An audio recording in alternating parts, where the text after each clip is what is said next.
আসসালামু আলাইকুম বন্ধুরা, আমরা অ্যাডোবি ফটোশপে কীভাবে একটা পেজ প্রিন্ট নিতে পারি বা কোনো ছবি, বিশেষ করে ইমোজ ছবি সাপোর্ট নেয় না আমাদের ফটোশপে, সেক্ষেত্রে আমরা কীভাবে প্রিন্ট নিতে পারি, প্লাস আমরা কীভাবে হাই কোয়ালিটির ছবি প্রিন্ট নিতে পারি, সব কিছু নিয়ে আমরা বিস্তারিত আলোচনা করব। তো ভিডিওটার সাথে থাকবেন, আশা করি ভালো লাগবে। তো প্রথমে আমরা ফটোশপ ওপেন করলাম, আমি ফটোশপ 7 ওপেন করলাম। আপনার ইচ্ছে মতো আপনি ওপেন করতে পারেন, তবে আমার কাছে সবচেয়ে বেটার মনে হয় ফটোশপ 7, এটা হ্যাক করে না, ক্র্যাক করে না, তারপর মাছ মাথা ছেড়ে যায় না আমাদের। যেক্ষেত্রে আমি প্রফেশনালভাবে কাজ করি, বিশেষ করে ছবি বা বলেন ডকুমেন্টারি কাজ করি, সেক্ষেত্রে আমরা আমাদের ফটোশপ 7 আমার কাছে বেস্ট মনে হয়। আমার কাছে লেটেস্ট ভার্সন আছে, কিন্তু আমি ইউজ করি না, আমার সেভাবে ভালো লাগে না।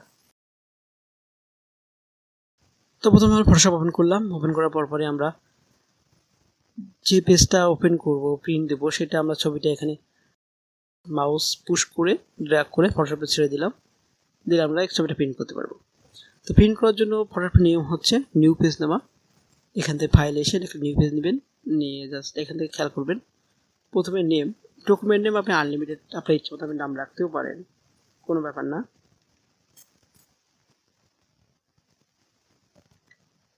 আমি রিমি লিখলাম। তো এখানে দেখেন তারপর হচ্ছে পেপার সাইজ। পেপার সাইজ অবশ্যই এটা গুরুত্বপূর্ণ জিনিস, এটা আপনি অবশ্যই A4 এবং লিগ্যাল এই দুটো পেজ থেকে সিলেক্ট করবেন। আমাদের দেশে এটা বেশি ইউজেবল। আমি A4 সিলেক্ট করলাম। A4 সিলেক্ট করলে এখানে ওয়াইড এবং হাইট অটোমেটিক চলে আসবে। রেজুলেশনটা অবশ্যই আপনি 300 রাখবেন, কেননা 300 রেজুলেশন না হলে, 300 রেজুলেশন না হলে আপনার ছবি বা আপনার ডকুমেন্ট কিন্তু ফেটে যাবে বা ঘোলা ঘোলা ঘোলা ভাব আসবে আপনার যখন প্রিন্ট করবেন। এবং মুড অবশ্যই RGB মুড থাকবে, কারণ আমাদের প্রিন্টার 3 কালারের হয়ে থাকে। আর আপনি সাদা কালো প্রিন্ট করতে চান, গ্রে স্কেল, ওকে। আর যদি আপনি কন্টেন্ট করতে চান, যেমন ব্যাকগ্রাউন্ড হোয়াইট থাকবে, তাহলে পেজটা আপনার হোয়াইট চলে আসবে। আপনি যদি চাচ্ছেন না আমার পেজটা থাকবে কালারেবল, তো আপনি যে কালার আছে আপনার এখানটায় জাস্ট সেকেন্ড কালারটা, ঠিক সেই কালারটা এখানে ওপেন হয়ে যাবে। দেখেন, যদি আপনি এখানে কালার চেঞ্জ করেন, সাপোজ আমি এখানে কালার রেড নিলাম,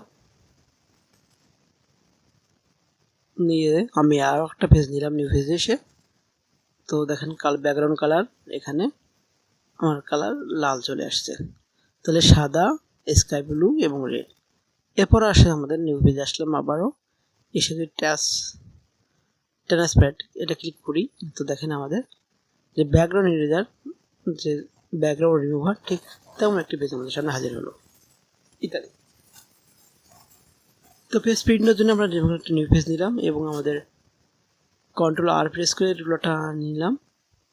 এবার আমরা আমাদের ছবিটা প্রিন্ট দেবো। আমরা ছবিটা আমাদের কম্পিউটারের পেজ নিউ পেজে নিয়ে আসলাম, জাস্ট মুভ টুল প্রেস করে প্রথমে মুভ টুল সিলেক্ট করে নেবেন এবং ছবির উপর মাউস চেপে ধরে আপনার পেজের উপর নিয়ে গিয়ে ছেড়ে দেবেন। এটা বড় করে নিলাম ডবল ক্লিক করে। এবার ছবি সাজাবেন আপনি আপনার পছন্দ অনুযায়ী। আপনি এখান থেকে রুলার নিতে পারেন, আমি রুলার নিলাম। এই জাস্ট এখানে চেপে ধরে নিয়ে আসবেন এবং এখান থেকেও চেপে ধরে নিয়ে আসতে পারেন এভাবে। এবার অল্টার প্রেস করে আপনি ছবিটা কপি করতে পারেন।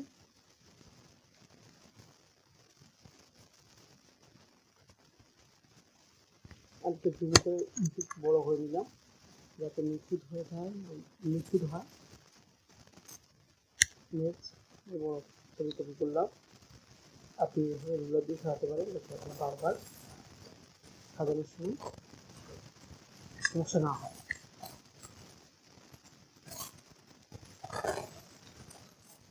রুলার আছে অবশ্য, যেমন এটা হচ্ছে RR রুলার।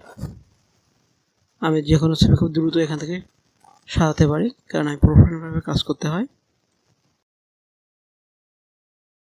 এবার জাস্ট এখান থেকে ফাইলে এসে অথবা কিবোর্ড কমান্ডে Ctrl+P প্রেস করবেন, প্রথম প্রসপেক্ট। এবার এখান থেকে প্রিন্টটা দেখা দেবেন কালার প্রিন্টার। আমি কালার প্রিন্টার প্রিন্ট দিলাম, সেক্ষেত্রে এপসন। আপনি অন্য প্রিন্টার ইউজ করলে সে প্রিন্টটা দেখা দেবেন, ক্যানন, তোশিবা অথবা আপনার HP। এরপর আপনার কয় কপি প্রিন্ট দেবেন, এখানে আছে আমি 1 কপি প্রিন্ট দেবো, সেক্ষেত্রে আমি 1 লিখলাম। আপনি বেশি হলে বেশি লিখবেন এখান থেকে। Next properties. প্রপার্টি সবচেয়ে বড় জিনিস এখানে, কারণ ছবির ক্ষেত্রে প্রপার্টিসে হাই কোয়ালিটি প্রিন্ট দেওয়ার জন্য অবশ্যই এখান থেকে এ4 সিলেক্ট করবেন, যেক্ষেত্রে পেপার ফটো পেপার আমাদের এ4 হয়ে থাকে, এবং ওরিয়েন্টেশন প্রপার্টি থাকবে। পেপার সাইজ এখান থেকে পেপার টাইপ অবশ্যই ইপসন প্রিমিয়ার গ্লোসি দিবেন, এবং কোয়ালিটি হাই, তাহলে আপনার ছবি ল্যাবের মতো হবে যদি কাজ ভালো হয়ে থাকে। নেক্সট শুধু ওকে প্রেস করলে আপনার ছবিটা প্রিন্ট হয়ে যাবে, আর কিছু দরকার নেই, ছবি প্রিন্ট। তবে আমরা প্রথম থেকে আবার একটু ফলো করি। প্রথমে ভাষা অন করব, ডকুমেন্ট ওপেন করব, যে ডকুমেন্ট আমরা নিয়ে আসবো, তারপর নিউ পেজ নিব, এবং page size, resolution, mode, RGB এবং কন্টেন্ট অবশ্যই হোয়াইট রাখবো। সাজানো গোছানো আমরা একটু সাজিয়ে গুছিয়ে নিব, তারপর প্রিন্ট কমান্ড দেব, প্রিন্টার সিলেক্ট করব ইত্যাদি। আমাদের প্রিন্ট কমপ্লিট। তো এবার আমরা একটু খেয়াল করি, যখন আমাদের বিশেষ করে ইমোর পিকচার আমাদের কম্পিউটারে সাপোর্ট নেয় না। সাপোজ যদি আমরা এই পিকচারটা আমাদের কম্পিউটারে নিয়ে আসলাম, দেখেন এটা কিন্তু আমাদের কম্পিউটারে ওপেন হচ্ছে না। তখন আমরা কি করব? আবার একটা জিনিস দেখেন, যে এই ছবিটা এখানে আছে, আমরা একটু লার্জ করি, লার্জ আইকন, এই ছবিটা এখানে আছে কিন্তু ওপেন হচ্ছে, কিন্তু বাট আমাদের ফটোশপটা ওপেন হচ্ছে না। সেক্ষেত্রে কোনো কারণ নেই, জাস্ট আপনি একটা যে কোনো ব্রাউজার ওপেন করবেন, মজিলা হোক, গুগল ক্রোম হোক, ইজিলি হোক, অপেরা মিনি হোক, যে কোনো একটা ব্রাউজার ওপেন করবেন। ওপেন করে জাস্ট শুধু সেই ছবিটা এনে জাস্ট এই ব্রাউজারের উপরে ছেড়ে দিবেন।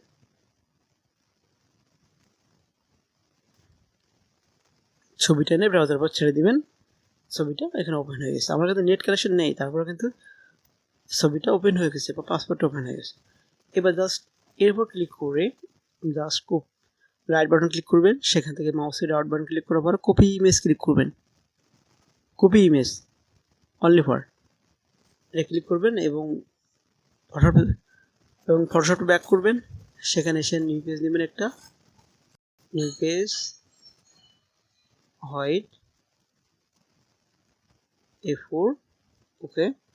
দেন এখানে এসে ওই ছবিটা পেস্ট করে দেবেন, Ctrl+V, অথবা এখান থেকে আমি পেস্ট করে দিলাম, তাহলে আমার ছবিটা এখানে বসে গেল। এবার আমি বড় ছোট করে নিলাম আমার প্রয়োজন অনুসারে, ওকে। এবার আমি এটাকে সেভ করতে পারি, সেভ অ্যাজ দিলাম, এবং এখান থেকে জেপিজি ফাইল করব। তো আমি জেপিজি ডেস্কটপে ক্লিক করলাম, এবার নাম দিলাম 55, ওকে। আমার পিকচারটা কিন্তু সেভ হয়ে গেছে জেপিজি আকারে। তো আমরা এই পিকচারটা 55 এটা নিয়ে আমরা জাস্ট ফটোশপ আবার ওপেন করলাম, দেখেন আমাদের ফাইলটা ওপেন হয়ে গেছে, ওপেন হয়ে যাচ্ছে। এবার আমরা যদি ডবল ক্লিক করি, এটাও কিন্তু আমরা এখানে কম্পিউটারে দেখতে পারবো পিকচার আকারে, কিন্তু পূর্বে যেটা আমাদের ছিল এই ফাইলটা কিন্তু আমরা ওপেন করতে পারছিলাম না, কারণ এটা হচ্ছে মেগাবাইট খুবই সামান্য। ইমোই, হোয়াটসঅ্যাপে বা অন্য কোনো ডকুমেন্টে যেটা ফেটে গেছে বা একদম খুব কেবি কমায় রাখছে, তার কারণে এটা শো নিচ্ছে না। ঠিক এই পিকচারটা হোয়াটসঅ্যাপের পিকচার, এখানেও ঠিক একই অবস্থা, 59 KB অনলি ফর, যার কারণে এই পিকচারটা ওপেন হচ্ছে না। তো আপনি জাস্ট শুধুমাত্র ব্রাউজারে ওপেন করবেন, ব্রাউজারে ছেড়ে দিবেন, পিকচারটা ওপেন হয়ে যাবে, আর কিছুই না। এবার পিকচারের উপর রাইট বাটন ক্লিক করে কপি করবেন, কপি করার পরে জাস্ট কপি করবেন, কপি করে আপনার ফটোশপ নিয়ে আসবেন, এসে জাস্ট এখানে পেস্ট করে দিবেন, Ctrl+V পেস্ট করে দিবেন, তাহলে ছবিটা বসে যাবে। ফটোশপটা পিডিএফ ফাইল প্রিন্ট করার জন্য জাস্ট আপনি যে কোনো পিডিএফ ফাইল আপনার কম্পিউটারে ইনপুট করবেন। আমি টিন সার্টিফিকেট ওপেন করলাম, টিন সার্টিফিকেট এটা হতে পারে। তো যে কোনো একটা পিডিএফ ফাইল যদি আপনি ওপেন করতে চান, আপনি ফটোশপে ওপেন করবেন, ওপেন করলে অটোমেটিকলি এটা ওপেন হয়ে যাবে। তো এখানে দেখেন যে পিডিএফ ফাইল ফরম্যাট, তো এখান থেকে অবশ্যই হাইড ওয়াইড অটোমেটিক থাকবে, শুধু রেজুলেশনটা আপনি অবশ্যই 300 করে রাখবেন, তার কম দিবেন না, তাহলে কিন্তু ছবিটা ফেটে যাবে। আর এখান থেকে মুড, সিএমআই কালার অথবা RGB কালার, আপনি যে কোনো কালার সিলেক্ট করতে পারেন, ওকে ক্লিক করলাম। তবে RGB কালার সিলেক্ট করবেন, কারণ আমাদের প্রিন্টার RGB। এবার এই পেজটা যদি আপনি একটা নিউ পেজে নিয়ে যান, আপনি যদি কোনো কিছু পরিবর্তন করতে চান, এখান থেকে পিডিএফ ফাইলটা পরিবর্তন করতে পারবেন ফটোশপের মাধ্যমে। একটু নির্বিষ করতে পারবেন। আপনি এনআইডি কার্ড যদি ডাউনলোড করেন তাহলে এখান থেকে খুব সুন্দরভাবে প্রিন্ট দিতে পারবেন। যেমন আমি যতগুলো এনআইডি কার্ড ডাউনলোড করি সবগুলো কিন্তু ফটোশপের মাধ্যমে প্রিন্ট করি, কেননা ফটোশপের মাধ্যমে প্রিন্ট করলে মাস্টার প্রিন্ট বা খুব সুন্দরভাবে প্রিন্ট হয়ে থাকে। আমি প্রফেশনালভাবে সব কাজই করা হয়। আমি এখান থেকে জাস্ট যে কোনো পিডিএফ ফাইল ফটোশপটা নিয়ে আসি।